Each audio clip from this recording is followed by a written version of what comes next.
2025년 12월 31일, 그러니까 한 해의 마지막 날 쓰인 글을 한번 같이 들여다보려고 합니다. 이 글은 시간이라는 개념에서부터 한 나라가 겪는 위기, 그리고 그 안에서 개인이 어떻게 살아가야 하는지에 대한 아주 깊은 질문들을 던지고 있어요.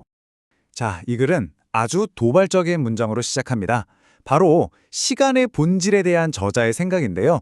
우리가 너무나 당연하게 여기는 이 시간이라는 게 어쩌면 그냥 환각일지도 모른다는 거죠. 정말 흥미롭지 않나요?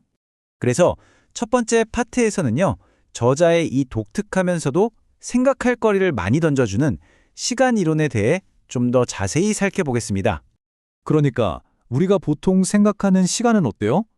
그냥 앞으로 쭉 흘러가는 실제하는 힘이잖아요. 그런데 저자는 그게 아닐 수 있다는 거예요.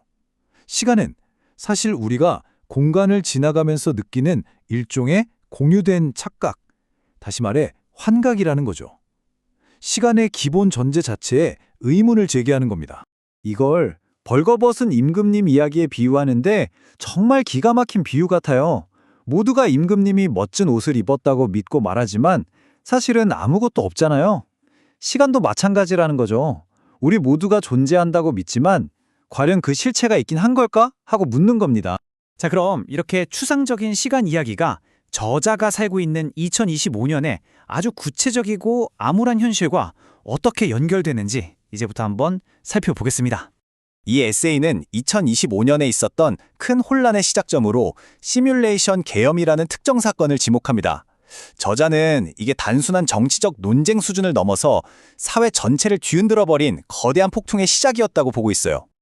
그리고 이 슬라이드를 보면 저자가 분석한 국가 통합의 붕괴 과정이 4단계로 아주 명확하게 정리되어 있습니다.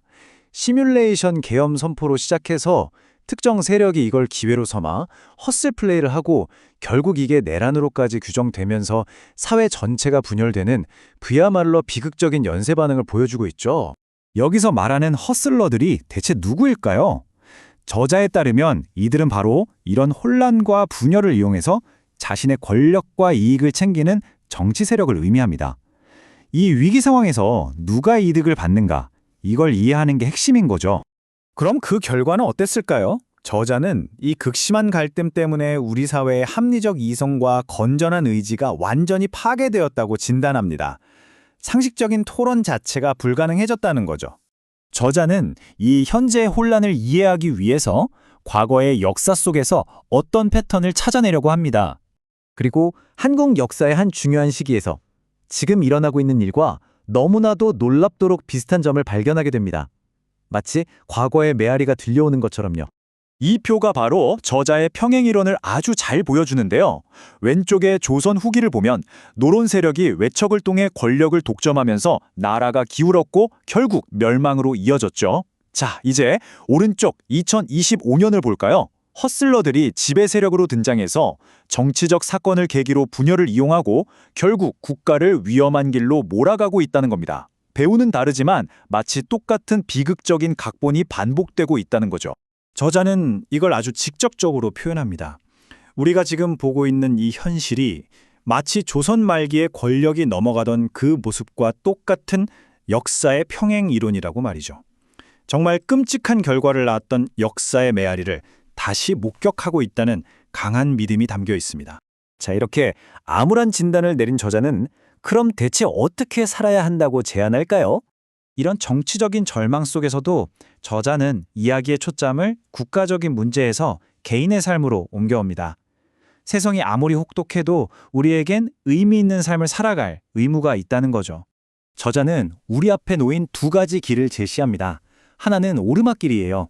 마지막 남은 에너지까지 다 쥐어짜서 어떻게든 앞으로 나아가려는 투쟁의 길이죠.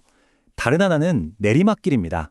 이건 포기가 아니라 질서 있는 퇴진을 계획하고 욕심을 버리며 아름답게 물러나는 지혜의 길을 말해요. 여러분이라면 어떤 길을 선택하시겠어요? 이 글은 어떤 정치적인 구호나 행동 촉구로 끝나지 않습니다. 그보다는 아주 개인적인 다짐으로 마무리되는데요. 독자들에게 감사 인사를 전하고 새해에는 스스로 더 성장하고 성숙해지기를 바란다는 희망을 이야기합니다.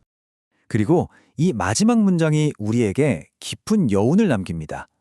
저자의 개인적인 고민이 결국 우리 모두의 보편적인 질문이 되는 거죠.